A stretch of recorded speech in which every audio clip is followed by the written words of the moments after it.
Welcome back to another story time with Uncle Roz. I've grabbed this book out, Journey of the Sea Turtle.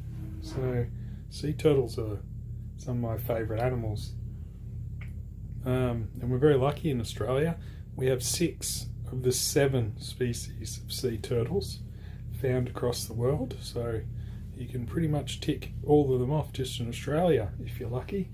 And I've seen quite a few of them myself. So that one to me looks like a green turtle, and seen plenty of them, dived with plenty of them up and down the coast of Australia, from up in the islands off Cairns to down at northwest to down even in Moreton Bay. You see them, so snorkeling and fishing and things in the bay.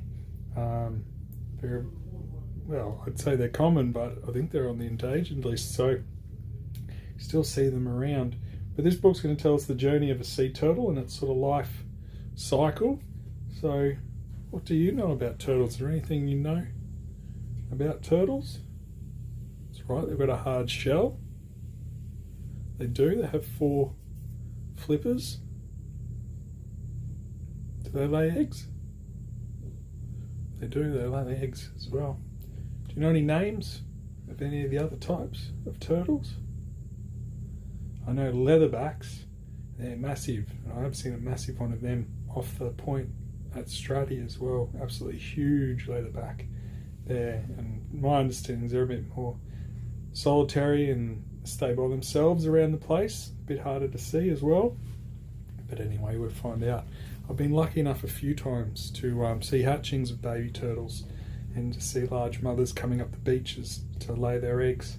And I've got some photos and some videos and things of some of that I might put in this video once it's done. But anyway, I promised my little nephew Tom that the turtle in this book is called Tom the Turtle. So look out for Tom the Turtle. So Journey of the Sea Turtle by Mark Wilson.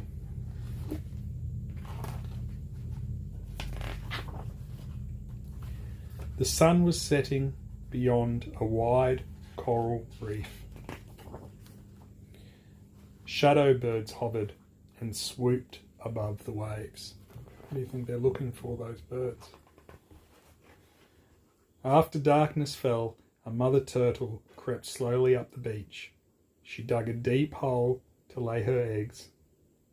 Before dawn, she would gently cover the eggs with sand and return to the sea. If you've ever seen a big mother turtle hauling themselves out of the water, they're very graceful in the water. They're very slow, and they're big and they're heavy. And it takes all their energy to drag themselves up the beach and dig the hole. And the poor mums are often exhausted after doing it. In time, little hatchlings emerged to dig their way up through the sand. There's a few things going on in that page. There's a man there helping, digging some of them out. And again, another hard job for those turtles, a hard way to start their life. Many began the journey across the open beach, but the shadow birds were waiting. One little hatchling reached the water's edge.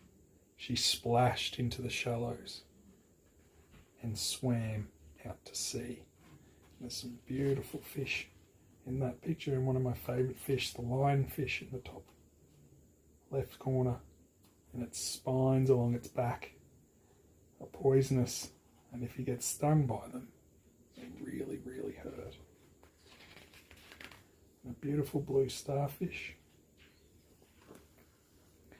Over many years she grew bigger and stronger, joining the other turtles for the great migration.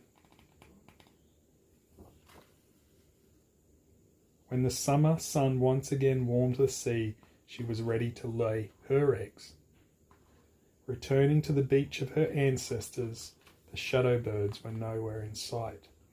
So these turtles go back to the very same beach that they were born on when they're ready to lay their eggs. They can travel thousands and thousands of kilometres, but they'll go back to the very same beach. That's why it's important to look after those beaches, because if they're destroyed, got nowhere to lay their eggs. that's what the next page says. And there was nowhere to lay her eggs because we've built a seaside town there.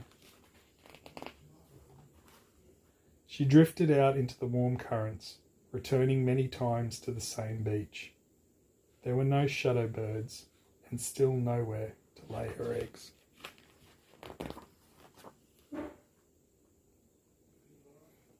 Time came once again for the great migration.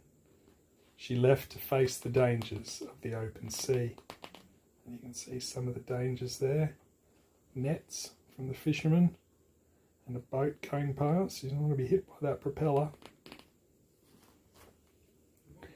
Diving for jellyfish in the waters of the Coral Sea, her flippers became tangled in a craypot line. Not able to swim properly, she could not hunt. She drifted helplessly and alone in the ocean currents. Summer storms began to tear at the sea. She became weaker and desperate for food. The sharp coral of a reef began to cut and bruise her body. But the coral had also loosened the wires that were slowly drowning her. She was free. Free in a big storm, though. Look at the size of those waves.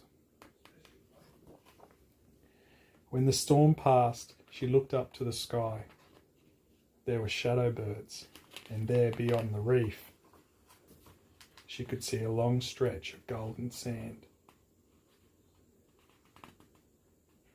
So that's the story there. So we've got to look after the oceans.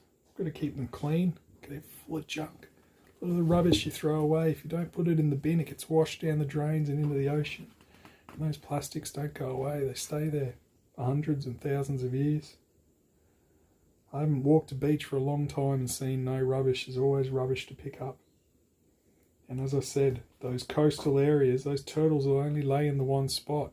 So if we destroy that area, either by building on it or with pollution and rubbish and things, that turtle's got nowhere to lay.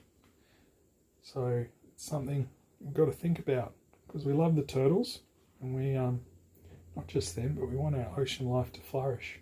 It says here, it is estimated that only 1 in 1,000 baby loggerhead turtles from one nesting beach near Bundaberg in Queensland will survive life at sea to return in 30 years as a nesting adult.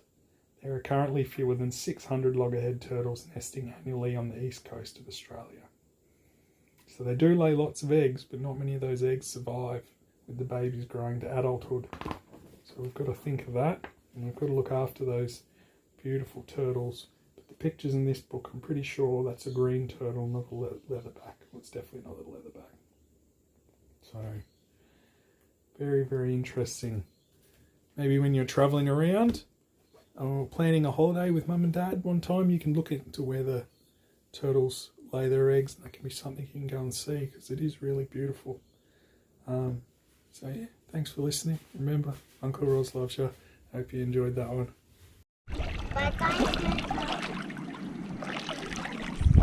That would be like